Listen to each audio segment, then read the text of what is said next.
Hello everyone, आप सबका make life happy with Ankita YouTube channel में वेलकम है।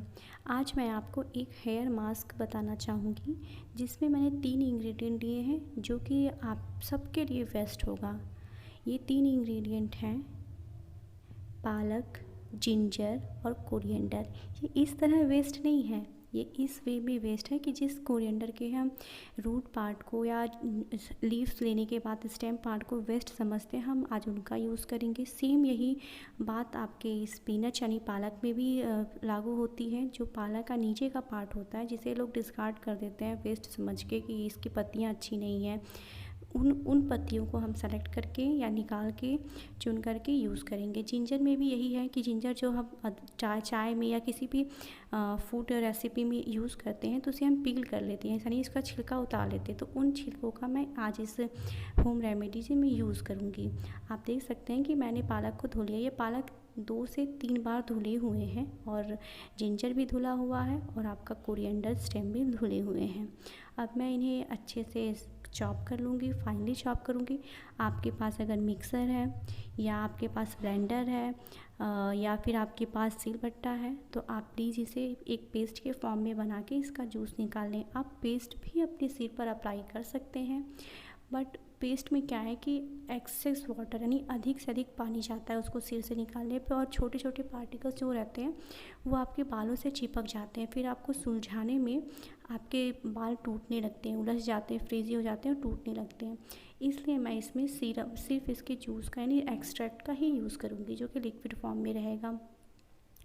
अब मैं आपको ये बताती हूँ कि ये जो सॉल्यूशन है या ये जो रेमेडी है आपके सिर पर या आपके बालों पे इफ़ेक्ट कैसे करेगी या वर्क कैसे करेगी। तो पहले आप इनके जो मेडिसिनल यूज़ होते हैं उनके बारे में आपको थोड़ा बता देती हूँ। आई नो कि आप सबको पता होगा, लेकिन फिर भी जो मुझे पता है वो मैं आपको बताना चाहती हूँ। सबसे पहले आते हैं पालक के बारे में, आपको कुछ बताती हूँ। पालक में आयरन यानी फोलिक एसिड सबसे ज़्यादा नहीं, बहुत लार्ज अमाउंट में होता है, अच्छी खासी क्वांटिटी में होता है। उसके बाद इसमें आयरन होता है, कैल्शियम होता है, विटामिन ए होता है, विटामिन सी होता है, फोलिक एसिड होता है। ये सारी चीज़ें पालक में होती हैं। उसके बाद आते हैं कोरिएंडर पर। कोरिएंडर आप जानते हैं कि ये हमारे खाने में एक अच्छा फ्रेगरेंस ऐड करता है। उसके साथ साथ कोरिएंडर में भी आयरन होता है और प्रोटीन होता है, विटामिन सी होता है, विटामिन के होता है। इसके साथ ही कुछ स्मॉल अमाउंट में कैल्शियम होता है, फास्फोरस होता है, पोटेशियम होता है, थायमिन होता है, नियासिन होता है और कैरोटीन होता है। अब कुछ और इसके मेडिसिनल यूज़ जानते हैं। कोरिएंडर जो होता है वो एंटी इन्फ्लामेटरी प्रॉपर्टीज़ में पाई जाती है। इसके साथ ही ये एंटीसेप्टिक प्रॉपर्टी भी रखता है। ये आपका कोरिएंडर जो है, किसी को अगर माउथ अल्सर हुआ है उसमें कोरिएंडर का जूस बहुत ही ज़्यादा प्रभावी होता है। अगर कोरिएंडर जूस को हम अपने सिर पे लगाते हैं तो जो ईचिंग होती है यानी खुजली होती है, डैंड्रफ होता है और किसी भी तरह का इन्फ्लामेशन होता है, वो सारी चीज़ें इस कोरिएंडर जूस को यूज़ करने से, अप्लाई करने से ठीक हो जाती हैं। आप देख सकते हैं कि बहुत मेहनत लग रही है जूस निकालने में, क्योंकि ये जो पार्ट होता है थोड़ा हार्ड होता है। अब लेकिन फिर भी मैं आपको दिखाऊंगी कि इसमें से अच्छी खासे अमाउंट में जूस निकल जाएगा। उसके बाद आप देख सकते हैं कि सिर्फ कोरिएंडर लगाने से ही फ़ायदा नहीं होता है। कोरिएंडर अगर आप अपने फूड में कोरिएंडर का इंटेक ज़्यादा करते हैं तो आपके लिए ओवरऑल बहुत बेनिफिशियल है। अब ये कैसे, ये मैं बताती हूँ। कोरिएंडर क्या करता है, हमारे जो ब्लड स्ट्रीम होता है उसमें जो HDL यानी हाई डेंसिटी लाइपोप्रोटीन होता है उसकी मात्रा को बढ़ाता है, और लो डेंसिटी लाइपोप्रोटीन की मात्रा जो कि हमारी बॉडी के लिए हार्मफुल होती है उसको कम करता है। साथ ही ये डायबिटिक पेशेंट के लिए तो अमृत का काम करता है, क्योंकि डायबिटिक पेशेंट के लिए में HDL ही इंक्रीज़ होता है। LDL ही इंक्रीज़ होता है। LDL क्या होता है कि हमारी ब्लड वेसल्स में चिपक जाती हैं और जो ब्लड फ्लो करने का जो रास्ता होता है उसको ब्लॉक कर देती हैं। और एचडीएल क्या करता है कि उस पे कोई भी फैट किसी तरह का कुछ चिपके ना ब्लड वेसल्स को, उसको सफाई करता था, जिससे ब्लड फ्लो आसानी से होता है। अब आप आसानी से समझ चुके होंगे कि एचडीएल और एलडीएल कौन सा बेनिफिशियल होता है। उसके बाद बात करते करते देखिए मैंने अपने सारे पालक, कोरिएंडर और जिंजर को क्रश कर लिया है और मैं कॉटन कपड़े के थ्रू उसका जूस निकाल ले रही हूँ। अब आपको बताते हैं जिंजर के बारे में। जिंजर तो आप जानते ही हैं, पोस्ट प्रेगनेंसी में, चाय में, खाने में, हर जगह हम यूज़ करते हैं। ऐसे नहीं यूज़ करते, इसका एक मेडिसिनल इसकी यूज़ होती हैं। ये हेल्थ के लिए, ओवरऑल हेल्थ के लिए, स्किन के लिए और हमारे बालों के लिए बहुत फ़ायदेमंद होता है। आपने देखा होगा कि पोस्ट प्रेगनेंसी यानी डिलीवरी के बाद फीमेल्स को सौंठ के लड्डू यानी ड्राई फॉर्म जो होता है जिंजर का, उसके लड्डू देते हैं, चाय में देते हैं। वेट लॉस में भी ये बहुत यूज़फुल होता है। इन जिंजर का भी वही इन्फ्लामेशन वगैरह में ये को कम करता है, रिड्यूस करता है। उसके साथ आप देख लीजिए कि ये मैंने जूस निकाल लिया है। अब मैं यहीं पे अपने बालों में मसाज करूँगी इस जूस से। अब दूसरी जगह करूँगी तो आप जानते ही हैं कि जो पालक के जूस है बहुत पतले होते हैं और ये लिक्विड भी बहुत पतला ही होगा, डाइल्यूट होगा। तो मैं यहीं पे अपना हेयर जो स्कैल्प मसाज होता है इस लिक्विड से कर लूँगी, क्योंकि और कहीं करूँगी तो बहुत सारी गंदगी फैल जाएगी, फिर पूरा वाइप करना होगा। अब मैं ये भी आपसे कहना चाहूँगी कि सिर्फ इन चीज़ों को लगाने से ही आपको बहुत फ़ायदा नहीं मिलेगा। आप कोशिश करें कि इन सारी चीज़ों का आप इंटेक भी करें, यानी आप पालक खाएं, धनिया का अधिक से अधिक सेवन करें और अदरक का। अब मैं ये बताती हूँ कि धनिया में कोई बाउंडेशन नहीं है, पालक में कोई बाउंडेशन नहीं है कि या डायबिटिक पेशेंट नहीं खा सकते हैं, प्रेग्नेंट वुमेन नहीं खा सकती है, ऐसा कुछ भी नहीं है। मैंने जो इनके यूज़ बताए आप उनसे ही समझ सकते हैं कि कितनी बेनिफिशियल होती हैं ये सारी चीज़ें, जो आसानी से 10-15 रुपए में हमें मिल जाती हैं। कोई ख़ास एक्सपेंस भी नहीं है इनका और हर सीज़न में मिलती रहती हैं। आप इन्हें स्टोर करके भी रख सकते हैं, जैसे आप इन्हें शैडो में ड्राई करके पाउडर के फॉर्म में भी रख सकते हैं, या इसके लिक्विड को आप स्टोर करके एज अ टोनर यूज़ कर सकते हैं। अब मैं आपको दिखा रही हूँ कि मैं कॉटन बॉल के हेल्प से ये पूरे जो लिक्विड है या सॉल्यूशन है इसको पूरे अपने स्कैल्प पे अच्छे से लगा लूँगी और लगा के फिर आप इसको 5 मिनट अच्छे से सिर को नीचे करके मसाज करिए। मसाज करने के बाद इसे 2 घंटे, 1 से 2 घंटे, मैक्सिमम 2 घंटे आप अपने स्कैल्प पे छोड़ दीजिए। छोड़ने के बाद आप इसे ठंडे पानी से धुल लीजिए। मैं एक आपको एडवाइस दूँगी कि कभी भी कोई भी टोनर या मास्क अप्लाई करने से पहले अपने सिर को अच्छे से धुल लें, क्योंकि वैसे क्या होता है कि सारी गंदगी आपके सिर में रहती है और वो भी उसी में जाके जमा हो जाता है। अभी मैंने अपने सिर को धुला हुआ है और अब मैं इस टोनर को अप्लाई करूँगी। उसके साथ मैं आपसे कहना चाहती हूँ, एक हम्बल रिक्वेस्ट है मेरा कि आप अपने घर में नॉन स्टिकी पैन जो भी रखना चाहते हैं रखें, क्योंकि ये बहुत लाइट वेट होता है, हैंडी होता है।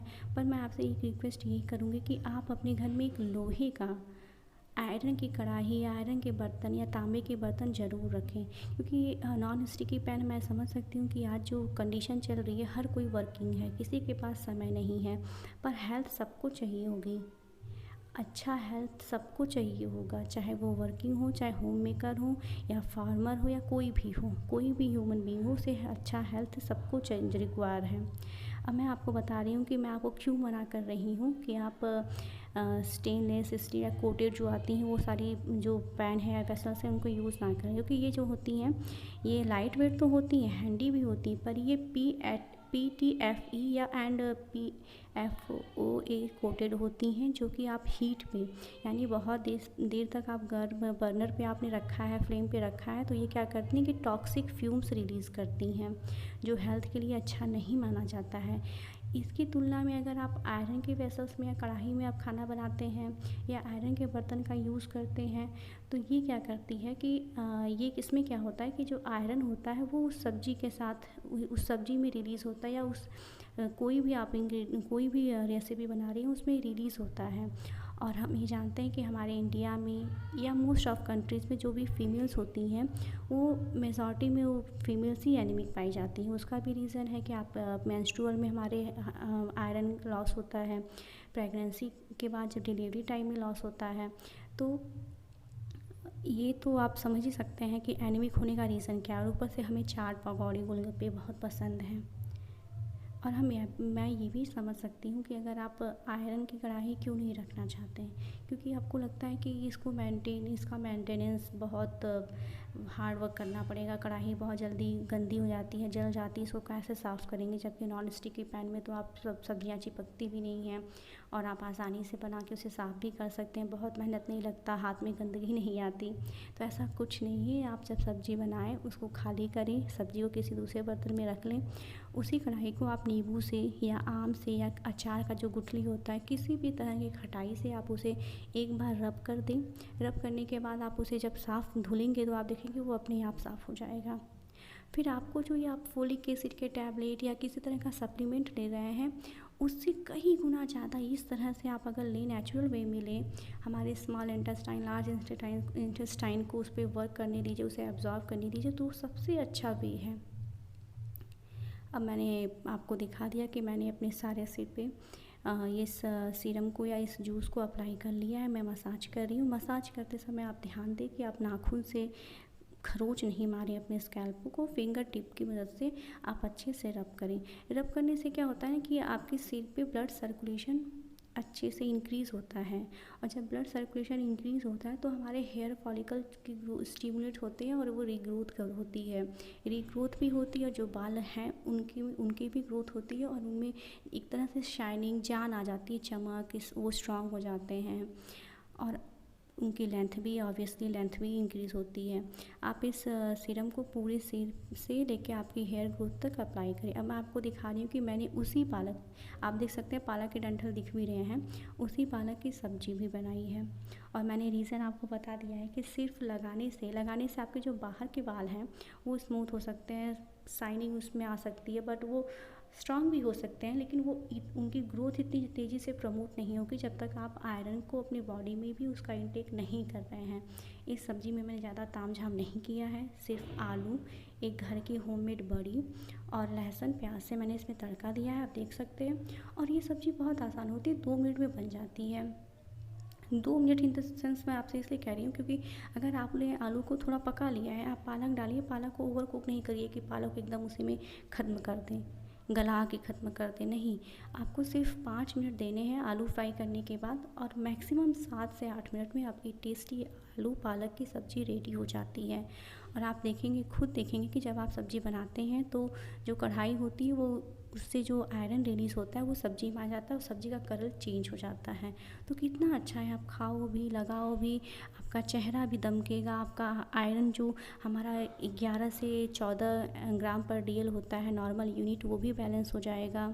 और प्रेग्नेंट वुमेन है तो भी आप लगा भी सकती हैं, खा भी सकती हैं, कोई किड है तो भी आप उनके लिए भी उनको खिला भी सकती हैं, लगा भी सकती हैं।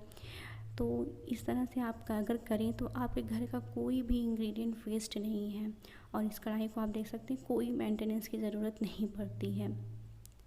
जिसे आप नॉन स्टिकी को यूज़ करते हैं वैसे आप इसे करिए। अब आप सिर में मसाज कैसे करेंगे, आप इस तरह सिर को लटका के नीचे करके हेड को डाउन करके आप मसाज कर सकते हैं। अब इसके बाद मैं अपने सिर को धुल लूँगी।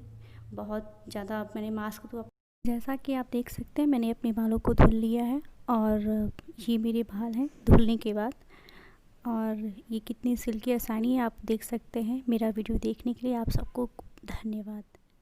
Thank you everyone, bye bye.